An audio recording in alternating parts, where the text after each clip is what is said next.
Hello dear students, welcome to Sri Academy of Science Karan. So what we have seen up till today, the topic we are seeing now is wave optics, isn't it? या wave optics topic मध्ये आपण बरेचसे points बघितले, बरेचसे equations बघितले, डेरिव्हेशन्स केले, फॉर्म्युलाही तयार केले. ठीक आहे. मग आता थोडं आपण आता तो एक पार्ट आपला वायडीएससीचा पूर्णपणे कंप्लीट झालेला आहे. आता आपल्याला डिफ्रॅक्शनच्या दुसऱ्या पार्ट मध्ये एंटर करतोय. ठीक आहे, वेव्ह ऑप्टिक्स मध्ये. पण त्याच्या अगोदर आपल्याला वायडीएससी मधलाच एक पॉइंट आपल्याला घ्यायचा आहे, जो तुम्हाला टेक्स्ट मध्ये या वर्षी इन्क्लूड करून दिलेला आहे. आता इन्क्लूड मध्ये नक्की काय केलंय तर इथं तुम्हाला रिडिंग दिसेलच, तुम्हाला लॉइड्स मिरर म्हणलंय. आणि ह्याच्यानंतर अजून एक पॉइंट आहे तो म्हणजे फ्रेस्नेल्स बायप्रिझम असा तो पॉइंट आहे. आता काय झालंय, मागच्या सिलेबस मध्ये तुम्हाला असं होतं की बायप्रिझम एक्सपेरिमेंट हा पूर्णपणे तुम्हाला एक डेरिव्हेशन होतं, तुम्हाला एक फॉर्म्युला डिराईव्ह करायचा होता. पण या वर्षी तुम्हाला तो फॉर्म्युला फक्त सांगायचा आहे, म्हणजे त्याची कन्सेप्ट मी तुम्हाला एक्सप्लेन करेनच इथं. ठीक आहे. पण इथं डेरिव्हेशन तुम्हाला ते नाहीये. फक्त तुम्हाला काय करायचं आहे, तुम्हाला तो फॉर्म्युला घ्यायचा आहे आणि तुम्हाला ती कन्सेप्ट अंडरस्टँड करून घ्यायचंय की नक्की बायप्रिझम कसा वर्क करतोय, इव्हन लॉइड मिरर कसा वर्क करतोय. तुम्ही जर टेक्स्ट बुक जर तुम्ही रीड केलं असेल तर तुमच्या लक्षात आलं असेल की लॉइड मिररसाठी एक तुम्हाला 4 ते 5 ओळी फक्त तुम्हाला सांगितलंय. इव्हन बायप्रिझम मध्ये पण तुम्हाला तेवढाच एक 4-5 ओळी तुम्हाला लिहून दिलेला आहे. पण एक्झॅक्ट कन्सेप्ट काय आहे, काय फॉर्म्युला तुम्हाला मिळणार आहे, काय इक्वेशन्स तुम्हाला घ्यायचे आहेत, ते तुम्हाला मी यायचं आज एक्सप्लेन करणार आहे. ठीक आहे. मग आता या पॉइंटकडे येण्याच्या अगोदर पहिल्यांदा आपण जे वेव्ह ऑप्टिक्स मध्ये जे बघत होतो, आता सुरुवातीला जे रिफ्लेक्शन बघितलं, तिथं आता आपल्याला जायचं नाही. आपण फक्त काय बघायचं आहे, वायडीएससी बघायचं आहे. व्हॉट इज वायडीएससी तर Young's double slit experiment. Okay, Young's double slit experiment. मग तुम्हाला जर आठवत असेल तर वायडीएससी मध्ये आपण काय केलंय तर आपण कन्स्ट्रक्टिव्ह इंटरफरन्स बघितलाय, त्याचबरोबर डिस्ट्रक्टिव्ह इंटरफरन्स पाहिलाय. आता कन्स्ट्रक्टिव्ह इंटरफरन्स मध्ये आपण पाथ डिफरन्स ऍज वेल एज आपण फेज डिफरन्स पण लिहिलेला आहे. ठीक आहे. कारण त्या कन्सेप्टवरच आपण तो पॅटर्न आपण क्लिअरपणे सांगतोय की तो एकतर तो ब्राईट असेल किंवा एकतर तो डार्क असेल. तर ते कंडिशन्स आले आपल्याला. ठीक आहे, वायडीएससी मध्ये. मग ते येणं गरजेचं आहे. ते आल्याशिवाय तुम्हाला हे पुढचे पॉईंट तुम्हाला कळणार नाही. जोपर्यंत तुम्ही ह्या पॉईंट मध्ये तुम्ही जोपर्यंत क्लिअर होत नाही तोपर्यंत तुम्हाला पुढचं काय सुद्धा कळणार नाही. मेक माय वर्ड्स. ओके. मग आता तुम्हाला थोडंफार आठवत असेल, मी आता इथं लिहितो पाथ डिफरन्स आणि त्याचबरोबर फेज डिफरन्स. तुम्हाला काय आठवतंय का ते बघा. आता फेज मध्ये आपण काय घेतोय किंवा पाथ मध्ये काय घेतोय, सॉरी उलट लिहिलं मी, असू दे, पण तुमच्या लक्षात येण्यासाठी आता इथं मी लिहितो. फेज डिफरन्स मध्ये काय घेतलं जाईल, 0, पाय, 2 पाय, 4 पाय, 6 पाय, कुठंपर्यंत 2n पाय पर्यंत. ओके. हे इक्वेशन्स तुम्ही असे लिहिलेले, तुम्हाला त्या पर्टिक्युलर पॉइंट्सला तुम्हाला तो काय मिळणार आहे. ठीक आहे. तो कन्स्ट्रक्टिव्ह इंटरफरन्स पॅटर्न तुम्हाला मिळणार आहे, which was denoted by as a bright point. म्हणजे तुम्हाला इंटेन्सिटी त्या पॅटर्नवरती ब्राईट मिळणार. येते लक्षात. ठीक आहे. तर आपण तुम्ही पाथ डिफरन्स मध्ये कन्वर्ट केलं, मग इथं पायची व्हॅल्यू किती घ्यायची आपल्याला, λ/2. λ/2 म्हणजे 0 तुमचा ऍज इट इज, पाय म्हणजे किती, λ/2. इथं किती येणार, 2 λ/2. 2 ला 2 कॅन्सल म्हणजे राहिलं किती, 1 λ. सॉरी, इथं पाय येणार नाही, इथं इव्हन मल्टिपल येणार. 0, 2 पाय, 4 पाय, 6 पाय, सो ऑन. ठीक आहे. 0, 2 पाय, 4 पाय, इव्हन मल्टिपल. ओके. त्यामुळे डिटर्म येणार नाही. इथं तुम्हाला डायरेक्टली काय येणार,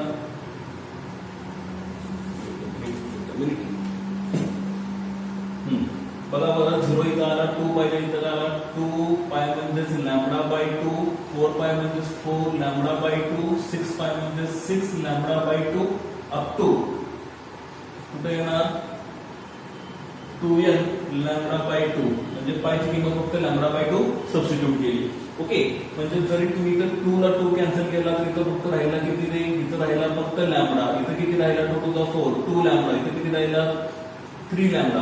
असं करत करत आपण कुठे येतोय, 2n λ पर्यंत, सॉरी n λ पर्यंत येतोय. ठीक आहे.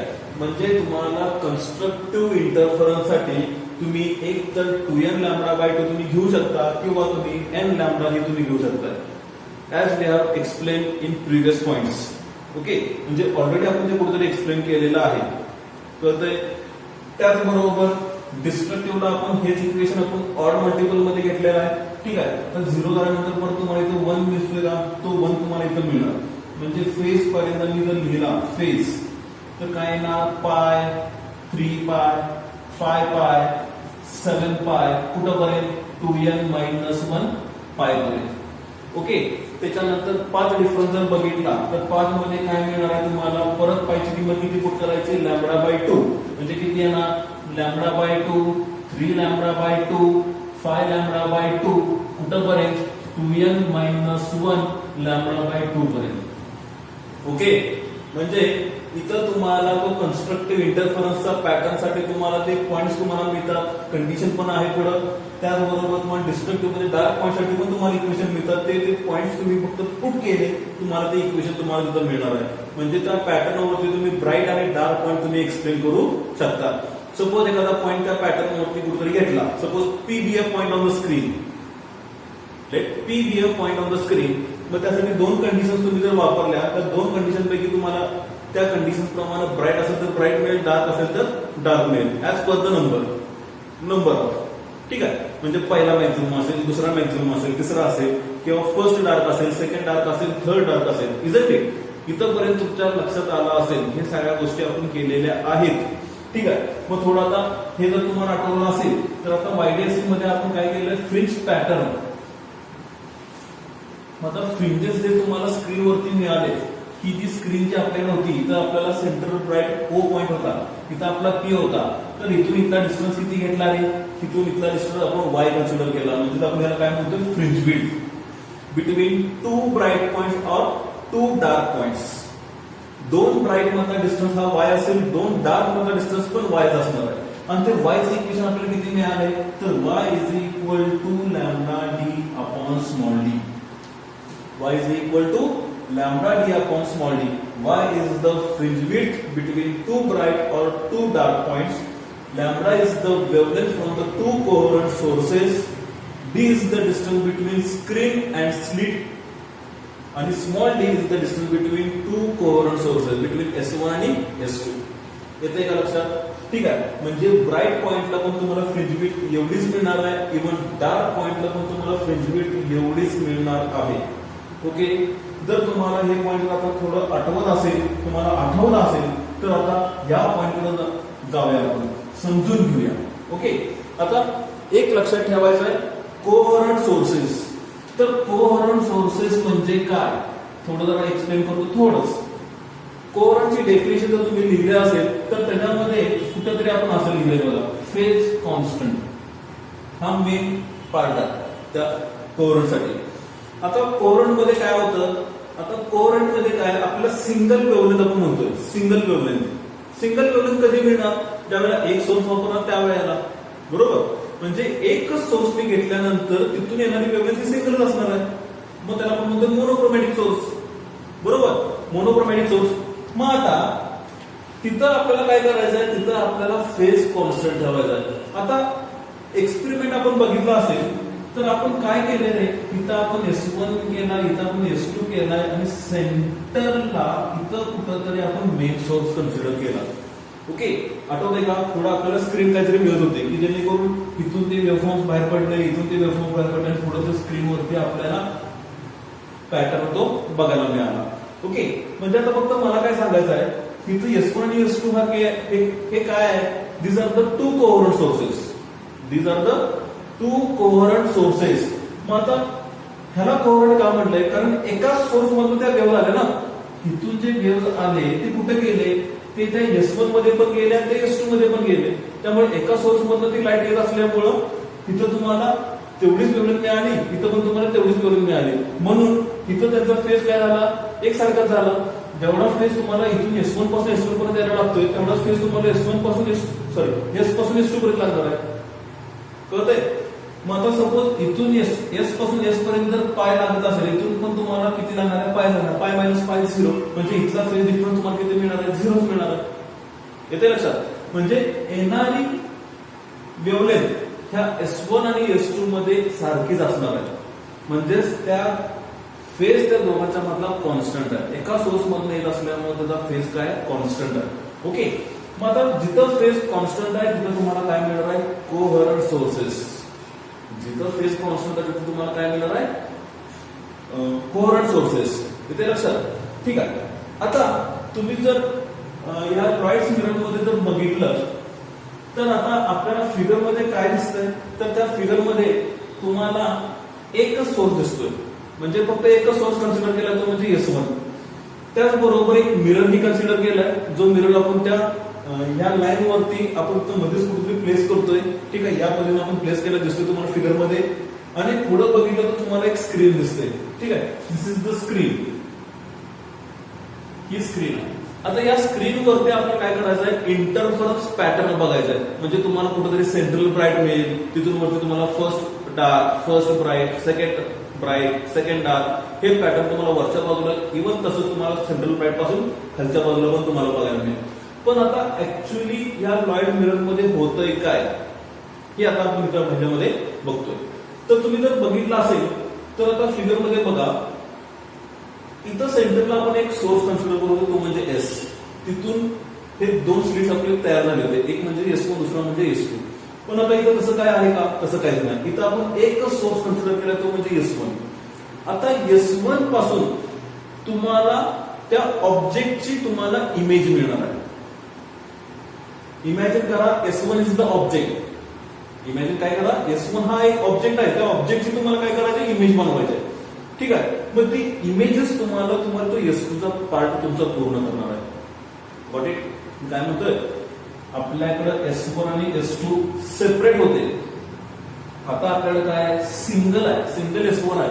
मग S1 काय करणार आहे, हा ऑब्जेक्ट आहे, हा ऑब्जेक्टची त्याची इमेज तयार करणार आहे. मग ती कशी करणार ते मी तुम्हाला इथं एक्सप्लेन करतो. ठीक आहे, तुम्ही आता जर बघितलं इथं तर बघा, S1 इज द सोर्स आणि ह्या सेंटर पॉइंट पासून हा जो डिस्टन्स आहे, तो डिस्टन्स किती आहे, तर हा डिस्टन्स आहे तो म्हणजे d/2, स्मॉल d/2. दोन्ही सोर्स मधला डिस्टन्स किती घेतो आपण, स्मॉल d, बरोबर, स्मॉल d. ठीक आहे, आणि सेंटरचा पॉइंट जर कन्सिडर केला तर इथला डिस्टन्स मला किती मिळणार, d/2. इथला डिस्टन्स मला किती मिळणार, d/2. तुम्हाला फिगर माहित असतीलच. ठीक आहे, त्या फिगर मध्ये तुमच्या लक्षात आलं असेल. दोन्ही सोर्स मधला डिस्टन्स कॅपिटल D आणि सेंटर पासून S1 पर्यंत किंवा सेंटर पासून S2 पर्यंत तुम्हाला किती मिळणार आहे, d/2. म्हणजे सेंटर पासून S1 पर्यंत डिस्टन्स किती मिळाला, d/2. ओके, मग आता बघा, ह्या S1 मधून लाईट बाहेर पडली. S1 मधून लाईट बाहेर पडली, ती लाईट कुठे गेली, एक म्हणजे directly to the point P. S1 पासून जी लाईट बाहेर पडली ती डायरेक्टली कुठे गेली, टू द पॉइंट P. आणि तशीच दुसरी लाईट ज्यावेळेला बाहेर पडली ती कुठे गेली, ती त्या मिरर वरती गेली आणि मिरर मधनं तो रिफ्लेक्शन घेऊन तो पॉइंट P वरती गेला. मिरर मध्ये गेल्यानंतर तिथून त्याला रिफ्लेक्शन मिळालं आणि रिफ्लेक्शन पासून तो कुठे गेला, पॉइंट P पर्यंत जाऊन पोहोचला. ओके, मग आता ह्या P पासून जर आपण बघितलं तर P काय सांगतोय, P म्हणतोय ही जी लाईट आली ही S1 पासून आली आणि ही जी लाईट आली ही S2 पासून आली. मग म्हणजे थोडक्यात काय, इथं मी डॉटेड जर बघितलं, असं जर काढलं पाठीमागं, तर इथं मला काय दिसतोय, इथं मला सोर्स S2 दिसतोय अकॉर्डिंग टू पॉइंट. म्हणजे P ला काय वाटतंय, इथूनच कुठं तर ती लाईट आली ना, त्याला काय माहिती आहे पुढे काय झालंय ते, येते लक्षात.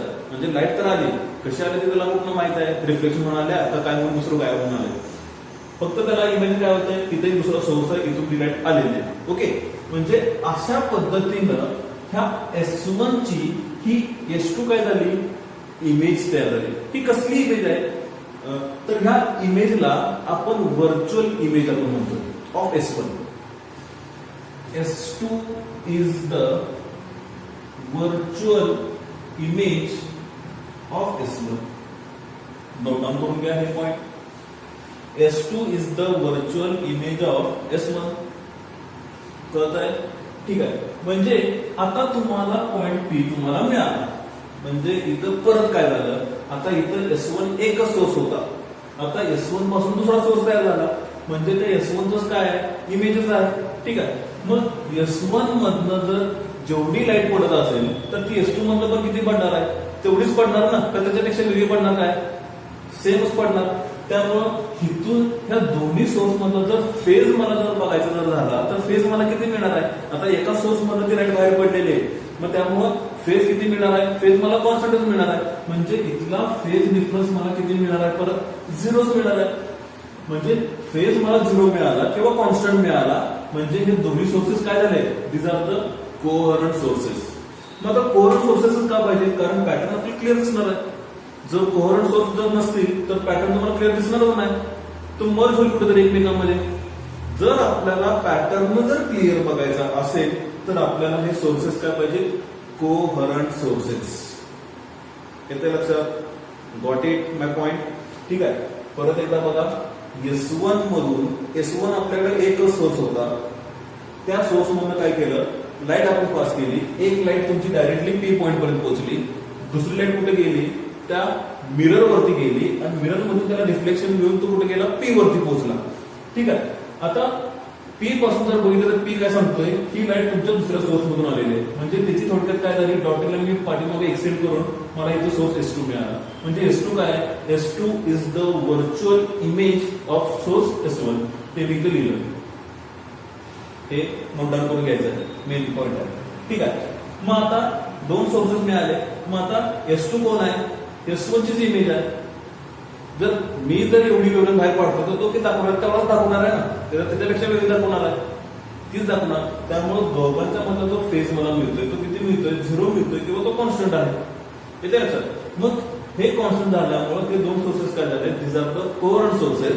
मग आता हे कोहरंट झाल्यामुळे आपल्याला इथं पॅटर्न नीट अँड क्लीन तुम्हाला बघायला मिळेल. येते लक्षात? ठीक आहे. ओके. मग आता पी आपला पॉइंट काय असणार आहे? मग पी एक तर आपला डार्क पॉइंट असेल किंवा एक तर तो आपला ब्राईट पॉइंट असेल. पी पॉइंट आपला काय असणार आहे? एक तर डार्क असेल किंवा एक तर ब्राईट असेल. डार्क असेल किंवा ब्राईट असेल. आता लक्ष द्या व्यवस्थित, इथं काय होतंय? आता कंडिशन आपण त्या YDSC साठी सांगणार आहे. जर आता ह्या दोन्ही मधला जर डिस्टन्स आपण जर मेजर केला असता तर इथं पण तुम्हाला फ्रिंज विड्थ किती मिळाली? तुम्हाला वायच मिळाली. म्हणजे तुम्हाला इक्वेशन काय मिळणार आहे? मग वाय साठी इक्वेशन आपलं परत पुन्हा सेम राहणार आहे. तर Y is equal to lambda D upon small D. म्हणजे फ्रिंज विड्थचं इक्वेशन तुम्हाला लॉइड्स मिरर मध्ये पण सेमच मिळणार आहे, बदलणार नाही. It will remain same as YDSC साठी. ओके. म्हणजे YDSC मध्ये जे इक्वेशन तुम्हाला मिळालं तेच तुम्हाला लॉइड्स मिरर मध्ये पण बघायला मिळतं. त्यामध्ये बदल कसलाही होत नाही. फक्त आता थोडा जर चेंजेस आपल्याला बघायला मिळतोय, तो चेंज फक्त आपल्याला इथं बघायचा आहे. ठीक आहे. आता मी जर म्हणलं let point P is a bright point. Let point P is a bright point. मग आता P जर ब्राईट मी जर सांगितलं तर P हा ब्राईट कधी असेल रे? तर त्यासाठी आपल्याला कंडिशन लिहावी लागेल, बरोबर ना?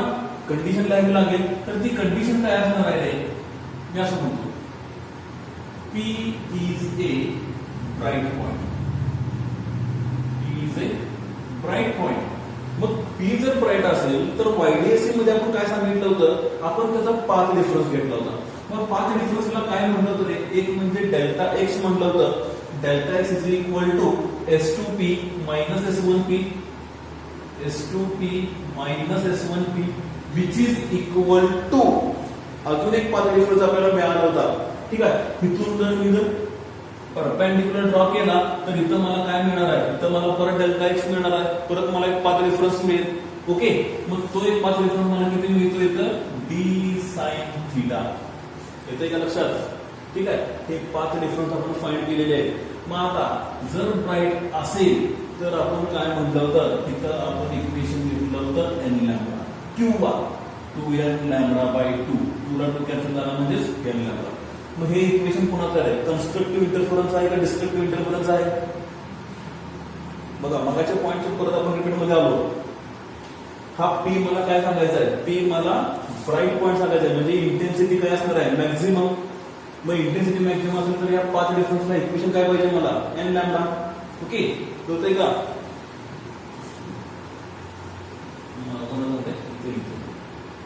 Delta x is equal to S2P minus S1P is equal to D sine theta is equal to n lambda. हे आपण YDSC मध्ये ऑलरेडी केलेलं आहे. पण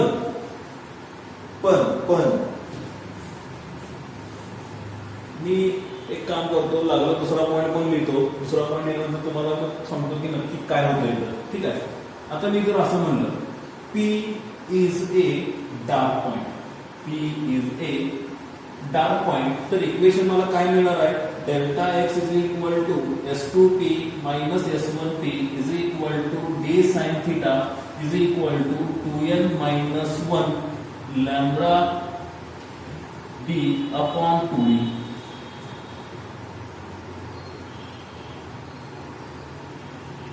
ठीक आहे. असं तुम्हाला इक्वेशन मिळालं असतं. Okay. 2n minus 1 lambda upon 2. Okay. आता इक्वेशन बघा. ब्राईटला तुम्हाला n लॅम्बडा मिळतोय, डार्कला तुम्हाला 2n मायनस 1 लॅम्बडा बाय 2 तुम्हाला मिळतोय. ओके. आता मी असं म्हणेन हे इंटरचेंज करतो. मी इंटरचेंज म्हणजे काय केलं? हे जे इक्वेशन आहे जे मला डार्कला मिळतंय YDSC मध्ये, ते इक्वेशन मला इथं ब्राईट साठी मिळतंय. कळतंय काय नाही समजलं? बघा मी इक्वेशनच लिहितो म्हणजे त्या लक्षात येईल. हे इक्वेशन मी इथं लिहिलं 2n मायनस 1 लॅम्बडा बाय 2 आणि इथं मी लिहितो n lambda. This is the change which we are seeing in the Lloyd's mirror. काय बदल झाला बघा. What was the change? जिथं आपण पॉइंट P हा ब्राईट पॉइंट सांगतोय, तो ब्राईट पॉइंट सांगण्यासाठी आपल्याला कंडिशन काय मिळणार आहे? तर delta X which is nothing but path difference S2P minus S1P is equal to d sin theta is equal to 2n minus 1 lambda by 2. ही कंडिशन ज्या वेळेला मिळेल त्यावेळेला तो तिथं P काय असणार आहे? ब्राईट पॉइंट असणार आहे. म्हणजेच त्याला आपण म्हणतोय मॅक्झिमा. म्हणजे हा काय असणार आहे इथं? मॅक्झिमा. दिस इज द चेंज. हा बदल आहे. सांगतो कशामुळे तो मिळतोय. तसंच मी जर म्हणलं हा P जर डार्क पॉइंट असेल तर ते इक्वेशन तुम्हाला काय मिळणार आहे? तर delta x is equal to S2P minus S1P is equal to d sin theta is equal to n lambda. म्हणजे यांची व्हॅल्यू मी आता घेतली, किती घेणार? n is equal to 1 lambda, n is equal to 2 lambda. म्हणजे इथं यांची व्हॅल्यू किती? 1 2 3 4 सो. ठीक आहे. तिथं पण मला पहिला जर मॅक्झिमा जर बघायचा असेल तर काय ना, यांची value 1 2 into 1 2 2 minus 1 lambda by 2. Okay. ठीक आहे. 1 लॅम्बडा बाय 2. आता इक्वेशन बघा. आता म्हणजे तुम्हाला हे नक्की उलट कशामुळे झालं, इक्वेशन्स चेंजेस का झाले. आता कुठेतरी आपण एक असं बघितलं असेल बरोबर, किंवा तुम्हाला मी असंही एक्सप्लेन केलंय वेव्हफॉर्म मध्ये. एक आपला लेक्चर आपला असं झाला असेल बघा, तुम्हाला आठवत असेल. एक दोरी घ्या, खिडकीला कुठेतरी ते टाय करा. ठीक आहे. इथून दोरी मी टाय केली, इथून मी दोरी घेतली दुसऱ्या हातात. मग एक एंड त्याचा बांधला, एक एंड माझ्या हातात आहे. मी काय केलं, इथून मी त्याला वेव्हफॉर्म दिली, मी त्याला ऑसिलेट केला. ऑसिलेट केल्यामुळे काय झालं, इथून ती वेव्ह अशी गेली अशी गेली अशी गेली अशी पोहोचली. म्हणजे क्रेस्टच्या फॉर्म मध्ये तो गेला. मग तिथून आता हा त्याचा डेन्सर मीडियम आहे, हा त्याचा रेझर मीडियम आहे. रेझर मधून कुठे गेला? डेन्सर मध्ये गेला. आता डेन्सर मधून तो रिफ्लेक्ट होऊन त्यावेळेला तो पाठीमागे येईल. त्यावेळेला तो काय करणार आहे? तो ट्रफच्या फॉर्म मध्ये मागे येणार आहे. येते का लक्षात? बघा, पाठवताना मी वेव्हफॉर्म ज्यावेळेला पाठवली तर तो क्रेस्टच्या मध्ये फॉर्म मध्ये गेला आणि डेन्सर मधून रिफ्लेक्ट ज्यावेळेला झाला त्यावेळी तो ट्रफच्या फॉर्म मध्ये आला. म्हणजे बघा इथं मी दाखवतो, हा तुमचा डेन्सर मीडियम, तिथून तुम्ही वेव्हफॉर्म दिल्यानंतर तो क्रेस्टच्या फॉर्म मध्ये गेला, पण येताना मात्र तो ट्रफच्या फॉर्म मध्ये आला. म्हणजे जाताना क्रेस्ट मध्ये गेला, येताना तो ट्रफ मध्ये गेला. म्हणजे इथं त्याचा फेज किती मिळाला, किती अँगल न तो चेंज करून आला. बरोबर. जाताना असा गेला, येताना तो असा आला. म्हणजे त्याचा चेंज म्हणजे तुम्हाला पाय एवढा चेंज मिळाला, 180 डिग्री. पाय ऑफ 180 डिग्री एवढ्या फेज न तो चेंज करून तो तुम्हाला रिव्हर्स मध्ये मिळाला. मग साहजिकच मग ज्या वेळेला S1 मधून ज्या वेळेला ती लाईट बाहेर पडली, ती वेव्हफॉर्म तुमची क्रेस्ट मध्ये होती. बरोबर. म्हणजे तुम्हाला जर आठवत असेल, आपण ज्या वेळेला दोन सोर्स S1 आणि S2, ठीक आहे, हे ज्या वेळेला असं काहीतरी केलं होतं, तिथून S1 मधून ती वेव्हफॉर्म अशी गेली, ती कुठं पोहोचली, P ला पोहोचली. S2 मधून पण ती वेव्ह अशी गेली, ती कुठं पोहोचली, P ला पोहोचली. म्हणजे दोन्ही पण फेज एकसारखाच होता, दोन्हीचा फेज पण एकसारखाच होता. पण आता इथं लॉईड मध्ये तसं राहणार नाही ना. आता जसं कसं इथं मला क्रेस्ट मिळाला की इथं पण मला क्रेस्ट मिळाला, बरोबर. पण इथं तसं होत नाही. इथं काय होतंय बघा, आता S1 मधून क्रेस्टच्या फॉर्म मध्ये तो गेला, पण S2 मध्ये तो बरोबर रिव्हर्सच्या फॉर्म मध्ये जाणार, कारण हा त्याला मिरर काय मिळाला, डेन्सर मीडियम मिळाला ना, बरोबर. त्यामुळे तिथून तो रिफ्लेक्ट झाल्यानंतर तो पाय एवढ्या फेजमध्ये तो चेंज होणार. म्हणजे जाताना तो क्रेस्ट मध्ये गेला, येतो तो काय असणार, ट्रफ मध्ये. म्हणजेच तुम्हाला आता तो असा काहीतरी बघायला मिळेल.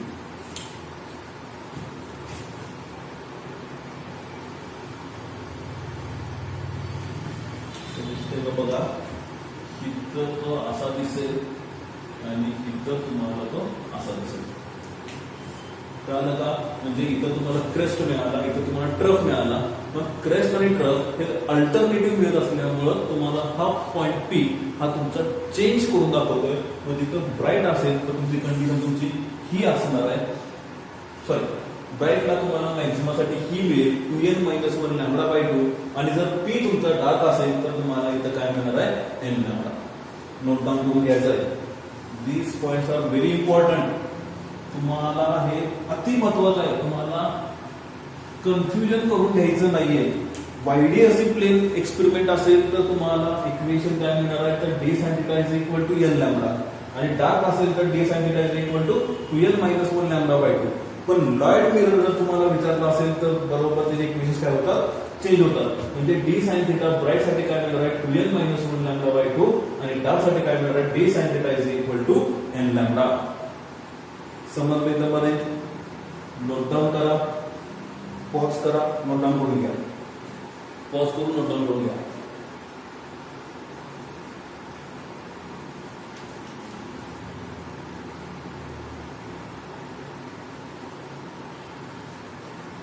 ओके, पुसू रब करतोय मी. आता तुमच्या आता चांगल्या पद्धतीने लक्षात आलं असेल लॉईड मिरर. ओके,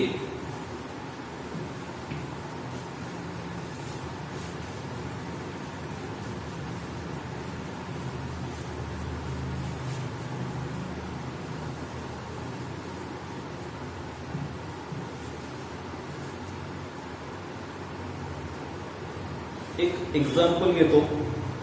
तर एक एक्झाम्पल आता पहिल्यांदा लिहून घ्या. एक्झाम्पल म्हणजे तुला लक्षात येईल. If lambda is equal to 400 nanometre, if lambda is equal to 400 nanometre, find a fringe width, B first maxima किंवा position of first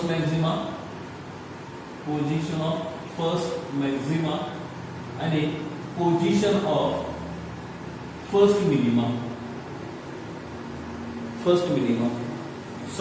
second minima. एक एक्झाम्पल घ्या म्हणजे तुम्हाला लक्षात येईल लॉईड मिरर मध्ये कोणत्या फॉर्म मध्ये एक्झाम्पल आपण सोडवतोय. ठीक आहे, आता हे एक एक्झाम्पल घ्या, ट्राय करा सोडवण्यासाठी.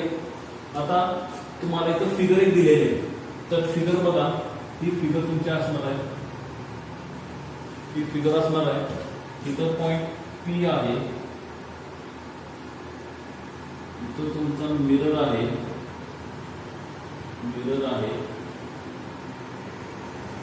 ठीक आहे.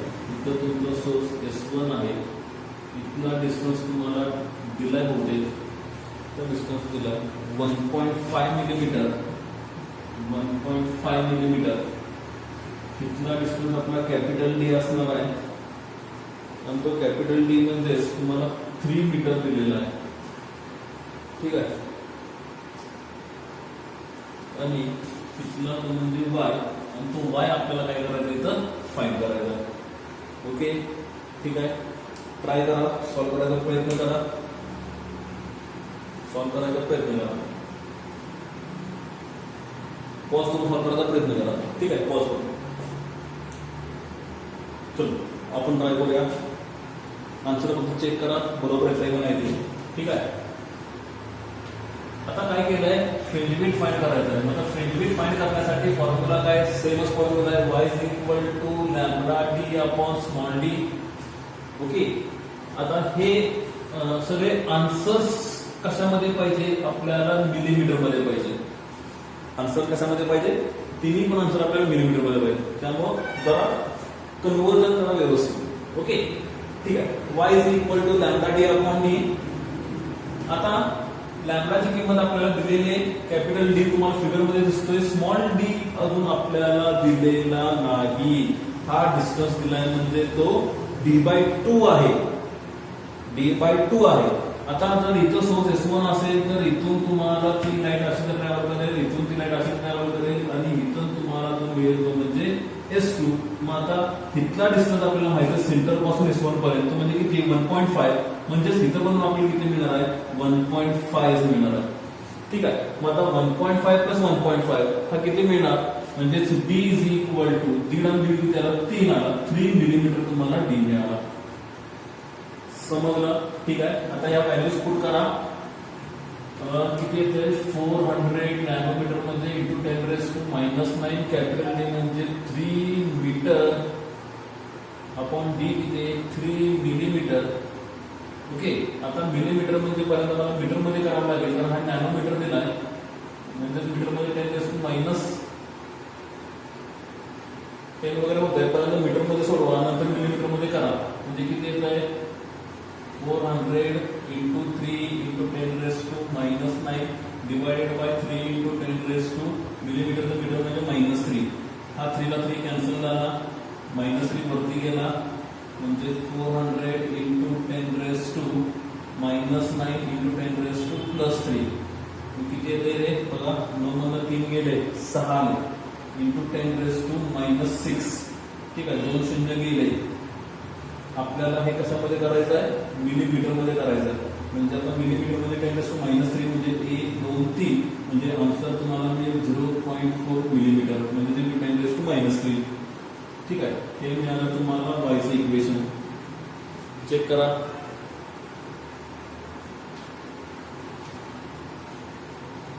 चेक करा.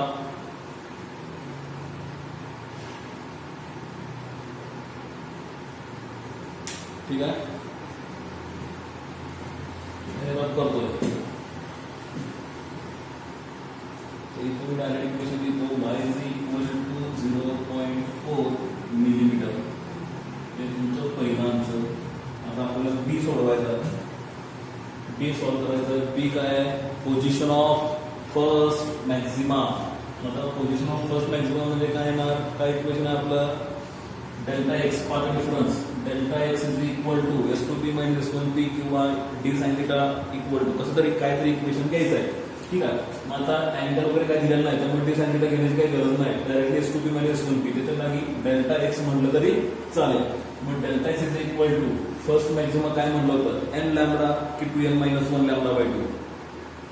साहजिकच 2n-1 λ/2, 2n-1 λ/2 ते म्हणजे तुम्हाला इक्वेशन. ठीक आहे. आता इथं घेताना तुम्हाला पूर्ण इक्वेशन घ्यायचं आहे म्हणजे वायच्या फॉर्म मध्ये इथे d/2d.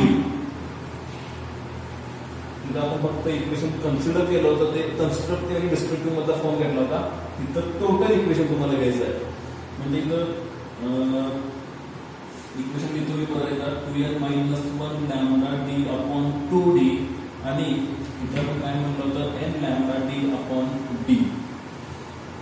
हे ब्राईटला आपण घेतलं होतं YDSC मध्ये, ते डार्कला घेतलं होतं आपण YDSC मध्ये. पण हे काय झालं, चेंज झालं. कोणाला, लॉर्ड्स मिररला. ठीक आहे, मिररला काय झालं आता इथं येणार इथं डार्क पॉइंट, इथं येणार इथं ब्राईट पॉइंट लॉर्ड्स मिररला. ठीक आहे. त्यामुळं आपण मगाशी फक्त कन्स्ट्रक्टर डिस्टर्बन्सची कंडिशन घेतली होती, त्याच्यामुळे तुम्हाला आता ही कंडिशन तुम्हाला मिळणार आहे पाथ डिफरन्ससाठी, की ऑलरेडी आपण एक डेरिव्हेशन पूर्ण केलंय. ठीक आहे, म्हणजे आता इथे इक्वेशन मला हे मिळालं. आता सॉल्व्ह करा.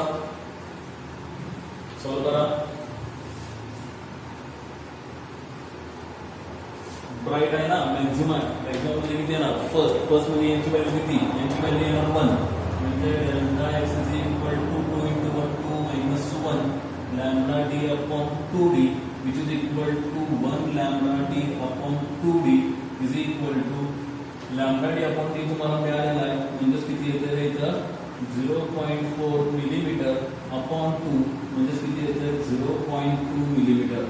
एवढा आन्सर आलेला चेक करा.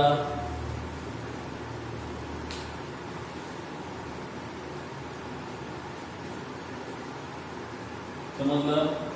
आणि याच फॉर्म मध्ये तिसरं इक्वेशन सोडवा. तिसरं काय ना, पोझिशन ऑफ सेकंड मिनिमाला काय ना, delta x is equal to n lambda d upon small d, आणि यांची व्हॅल्यू किती येणार, सेकंड. ठीक आहे, हे रफ करतो.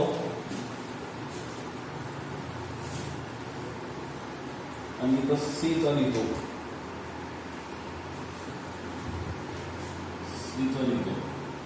Delta x is equal to n lambda d upon d. इथं यांची व्हॅल्यू किती येणार, सेकंड, म्हणजे 2 लॅम्डा d अपॉन d. ही व्हॅल्यू आपण ऑलरेडी सोडवलेली आहे, म्हणजे 2 into 0.4 millimetre which is equal to 0.8 millimetre. This is your final answer. हे बी चा आन्सर आहे, हे तुमचं सी चा आन्सर आहे. समजलं. काय बरोबर आहे. सॉरी, एक पॉईंट आपल्या इथं राहिला होता एक्सप्लेन करायचा, त्यामुळे पूर्ण आलोय. आता ही डायग्राम तुम्हाला लॉर्ड्स मिररमध्ये माहिती आहे. ठीक आहे, S1 हा सोर्स आहे, S2 जी व्हर्च्युअल इमेज आहे. इथं पॉईंट बी तुम्हाला मॅक्झिमम मिळाला किंवा मिनिमम मिळाला, त्या कंडिशन तुम्ही आता ऑलरेडी बघितलेले आहेत. ठीक आहे, व्हॉट अबाउट सेंट्रल मॅक्झिमा. आपण तो पॉईंट बघितला खरं, तो ब्राईट असेल किंवा डार्क असेल, पण सेंट्रल मॅक्झिमा कुठं मिळेल.